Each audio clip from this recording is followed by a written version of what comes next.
What's good? It's your boy Jay. That's me. Let's dive into Smackdown for October the 27th, 2023. A pretty okay show for the most part. So it's good to always have Roman on the show. So we actually kicked the show off with the contract signing, which I was kind of shocked by. I was like, are you serious? I was thinking they were going to end the show with that, but they didn't. So, Roman Reigns comes out. His music plays. He walks to the ring. Then, literally 2 seconds later, LA Knight's music hits. He gets a big pop, and he's already in the ring, sitting at the head of the table. So, LA Knight gets on the mic and says, I know you're not trying to move that table, aren't you? No. You're going to take all night, because I don't have the time. Let's make this official and sign that title away. And then Nick Aldis, he introduces both Roman Reigns and LA Knight. He goes over the proceedings of the contract. So LA Knight says that this contract reads that Roman Reigns is going to hand over the WWE Championship to LA Knight. Yeah. So why don't I go ahead and sign that right now? And then Roman Reigns responds by, hey, idiot, I'm not talking to you. I'm not talking to you, Milwaukee. I'm talking to you, LA Knight. This is crazy. You must be stupid. You're going to sign away? Let me ask you something. Have you ever had a contract signing before? I got one question. Have you ever had a championship match before? I don't think so. I didn't think so. So that means you got no clue what you're doing right now. But don't worry, your tribal chief, I'm going to take it easy on you. We're going to make it real nice for you. For your first time, don't worry. We're going to go really gentle with you, sweetheart. All right, sweetheart. I'm like, what the fuck is this shit? And then Nick Aldis, he bows out. And then LA Knight starts talking some real serious trash to Roman. He says, don't underestimate him. Because this is my first go around. My friend, you're already beat. I'm going to put it to you like this. This is my first time. Hell yes, it is. So I'm sitting here. I'm thinking to myself, after only a single year, I'm sitting at the head of the table. At the head of this table, about to take your title. And I climbed so fast, you didn't even know what hit you. And by that time, we get the crown jewel. You'll be thinking to yourself, what the hell just happened? He just walked out with my WWE Championship. And then he continues to taunt Roman. And so this pisses off Roman. Well, no. Before Roman throws the table to LA Knight, LA Knight responds by saying, I can't stop the undeniable Kavorka. What the fuck does that even mean? He said that for years. Even when he was in Impact, he used to say that. Well, TNA, he used to say that. I can't remember what. I don't know what Kavorka means. I have to look it up. Maybe it means charisma. I don't know. So Roman then throws the table at LA Knight. He has a little brawl scene with LA Knight for a second. Throws him into the ring post. Roman grabs the table. Roman talks smack to LA Knight. And then LA Knight's able to come back with a fury of body shots. And then Jimmy Uso out of nowhere, decked out in all red for whatever fucking reason, tries to take out LA Knight. It's unsuccessful. And then LA Knight puts Jimmy through a table via a belly to back suplex. I'm like, what the fuck? This is some crazy shit. But pretty good stuff there. The contract signing wasn't long. It was like maybe 15 minutes. So that's not too long. And I like segments like that where they're not super duper long. But it felt good. But this would have been more impactful if this would have closed the show instead of opening it. I don't know why Triple H did it like that. I have no idea why. But it is what it is. Moving on. So this leads us into our first match of the night, which is the Street Profits, which is Montez Ford and Angelo Dawkins versus Carlito and Santos Escobar. I didn't watch the match at all. I'm not going to be honest with you. I just didn't watch it. So the Street Profits, they get the win via the Revelation for the 1, 2, 3. So I guess the feud's going to continue on to Crown Jewel. It's probably going to be a 6-man tag. The LWO versus Bobby Lashley and the Street Profits. And we'll probably see Odyssey Jones make his debut, because there's been reports going around that he's going to be the 4th guy in Bobby's stable. So I'm down with that. I'm a big fan of Odyssey Jones. I think him being the actual heavy of the group, that's going to kick major ass. So I'm down for that. So let's hope that does happen at Crown Jewel. Moving on. So Paul Heyman, he's in the Bloodline locker room. He's holding a Green Bay Packers replica WWE Championship belt. Heyman says that he's going to give this very title to LA Knight because it'll be the closest he or the Packers will get to being champion. Jimmy Uso throws himself onto the couch. After being in the trainer's room, he ran the wrong play. He was going for a hot route. Roman says that if they don't get control of LA Knight, it's done. Roman tells Jimmy to handle this tonight. Jimmy mentions that he's off the injured reserve list. Roman wants Paul Heyman to make the match official. Roman doesn't like Jimmy saying the word yeet. Really good segment there. Moving on. So Kathy Kelly, she's backstage with Logan Paul. Kathy Kelly asked Logan Paul what made him sucker punch Rey Mysterio tonight. You know the old saying, Logan Paul says, never let them know your next move. His fist is as big as Rey's head. Logan runs into Kevin Owens. Logan Paul likes the Rey Mysterio t-shirt Kevin Owens is rocking. Austin Theory and Grayson Waller take issue with Owens, saying that they both have punchable faces. Kevin Owens says that, he had to be held back by Jamie Noble. And then he proceeds to punch both Austin Theory and Grayson Waller in the face. So kind of weird little couple backstage segments, but it's all right, though. And yes, Logan Paul should definitely take the U.S. title off of the shoulders of Rey Mysterio next Saturday. It needs to happen. I think that would be great. It would be tremendous. It would get the title some, absolute mega, and I do mean mega, heat on Logan Paul. And it would give it mainstream exposure. So that would be great. He could rock it on his Impulsive podcast whenever he does fights. So, pretty cool stuff there. Moving on. So my girl Kayla Braxton, she had a backstage interview with Dragon Lee. Kayla asked Dragon Lee what inspires him in the ring. Dragon Lee says that he's very happy to be here on Smackdown. Then my boy, who we haven't seen in a while, is Cedrick Alexander. He interrupts the interview. Cedrick Alexander says that Dragon Lee reminds him a lot of himself when he first arrived in the WWE. Cedrick Alexander said that Dragon Lee earned the respect of a lot of the fans, the locker room, and even Triple H himself.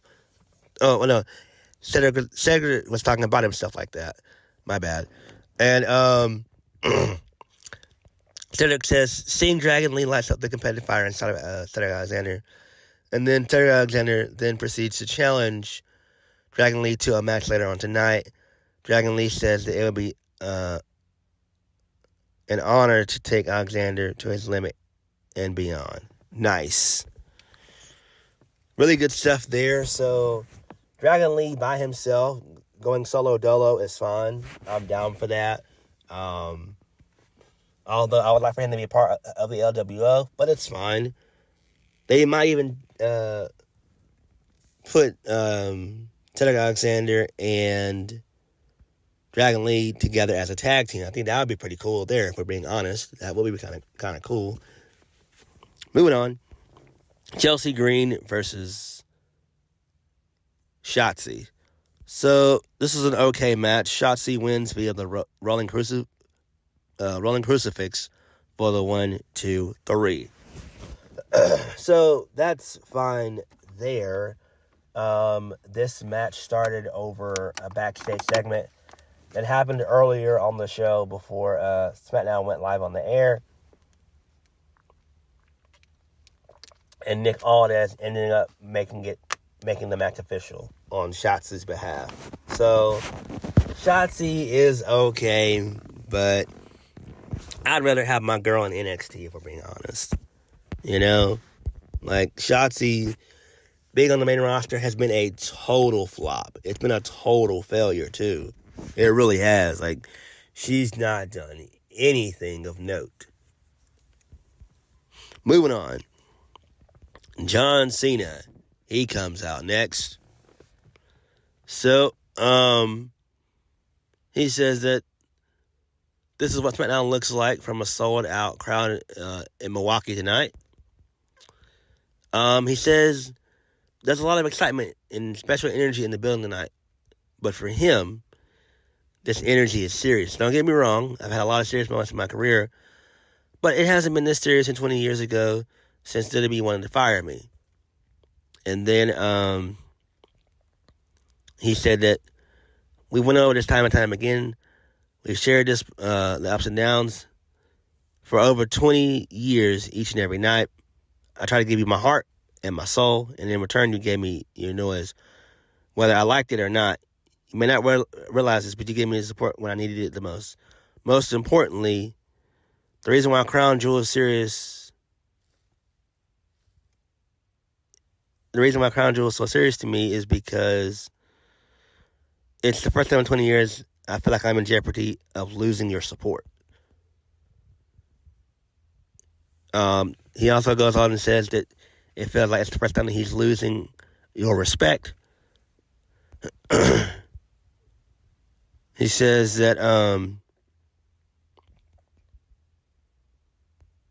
WWE uses words like must see all the time, and we're not kidding. You know, the Royal Rumble, WrestleMania, hell, even you must see Smackdown from Milwaukee, Wisconsin. Crown Jewel is no different. It's a must-see event. But Crown Jewel is not just a must-see event for me. It's a must-win for John Cena. And then out comes Paul Heyman. So Paul Heyman puts over John Cena. He said that he was the first pick from OVW when he had his board meeting with Vince McMahon all those years ago. And for 21 years, John Cena, you never let anyone down. You've been a real-life superstar. I wanted my kids to be more like you than I wanted them to be like me. And then he said, then came SummerSlam when you faced Roman Reigns, with all due respect. Roman Reigns proved that you're not the greatest in the ring anymore. And that's not a bad thing, because as long as you bring a microphone up to your face, John Cena, and this is coming from me, you're the greatest of all time in communication in the history of WWE. I'm like, damn, really good stuff there.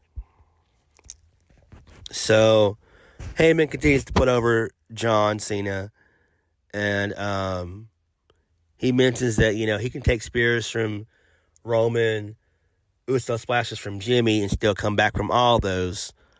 But when you take a Samoan Spike from Solo Sikoa, you can't come back from it. And then out of nowhere, Solo comes from behind. He beats down John Cena. And then he ends up hitting Cena with the spinning Solo. And then he hits the Samoan Spike on Cena as well to close the segment. So really good stuff there. I like it. It's a really good, serious match. There's no stakes involved in this. So I do expect for Cena to go over. And then he's probably going to go back to Hollywood, because the strike is over. I think it's over for the writers, if I'm correct in my assessment. Which I do think the strike is over for the writers. For the actors and actresses, I'm not sure, but for the writers, it's definitely over. So Cena probably is going to go back to Hollywood after Crown Jewel, And hopefully we can get him at WrestleMania 40. If not, next year SummerSlam would suffice as well. But I do see John Cena probably retiring next year. If not next year, definitely in 2025 for sure. So Cena basically has like another good year or two left in him, and then that's it. And then that's when he fully transitions into Hollywood. It's going to happen. And that's going to hurt WWE big time, tremendously. Because Roman's going to do the same thing. I see Roman doing this for another few years, and he's going to transition into Hollywood as well. Moving on. A really fun match. Dragon Lee versus Cedrick Alexander. Dragon Lee wins via the Destino for the 1, 2, 3. And then post-match, Dragon Lee shakes hands with Cedrick Alexander. Give me 1 second, guys. My throat is hoarse. Give me 1 second. Let me get some water real quick.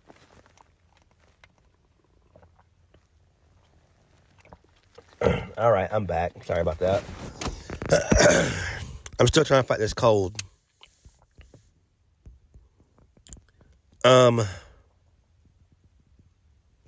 then, for whatever reason, next week, there's going to be a weigh-in segment for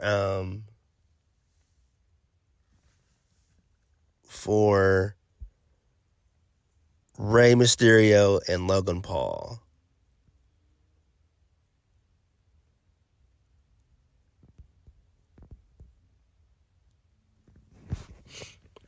Then Bianca Belair, she comes out. She gets on the mic, and she said that she's excited to be back on SmackDown. She did get her lick back. But while she was away, something replayed over and over in her head, like a horror story. She said it's still hard to watch. And then it took her out of her game. And just 2 weeks before getting cashed in on and losing her title at SummerSlam by Io Sky, she said that did something to her, not just physically, but mentally as well. She said the first time in a long time I was sitting out with nothing but my thoughts. And while I was rehabbing, yes, my body got stronger. My mind couldn't focus on anything else other than how am I going to make Damage Control pay? So, she said, for the first time in her life, she was consumed with vengeance and how she can get back at Damage Control. So that's when she devised a plan that she took to Nick Aldis. So, it's official. At Crown Jewel, your girl's getting a rematch with Io Sky for the WWE Women's Championship. And I love that you guys are loving that, but guess what? That's not it. Next week, she's going to be facing Bayley, because my vengeance is not complete until I take out every single member of Damage Control, starting with Bayley and ending with Io and regaining my WWE Women's Championship. So I do like that. That's pretty cool there. That's solid. So I'm guessing Crown Jewel is probably going to have 6 matches, I would imagine. So I'm down for that. It makes sense. But I doubt Io is going to lose. Io is going to still be champion. This is the Triple H era after all. And then the main event. LA Knight versus Jimmy Uso. They faced each other 2 weeks ago. LA Knight defeats Jimmy Uso via the blunt force trauma for the 1, 2, 3. Post-match, Roman Reigns shows up. He tries to spear LA Knight, but LA Knight dodges it, and then he drops Roman with the blunt force trauma, and then we go off the air. So, Smackdown was okay. I kind of enjoyed it. So, the LA Knight Roman Reigns stuff is pretty decent. Same thing with the Logan Paul and Rey Mysterio stuff. That's decent as well. Bianca getting her title back. It's not going to happen, but it makes for a nice little story. Cedrick Alexander showing up on SmackDown is fine. because I thought that Triple H wasn't going to do anything with him. So hopefully we get more of Cedrick Alexander next week. So Smackdown was okay for the most part. But what did you guys think? Please hit the like button, comment below, and subscribe for more videos. I'll catch you guys later. Peace.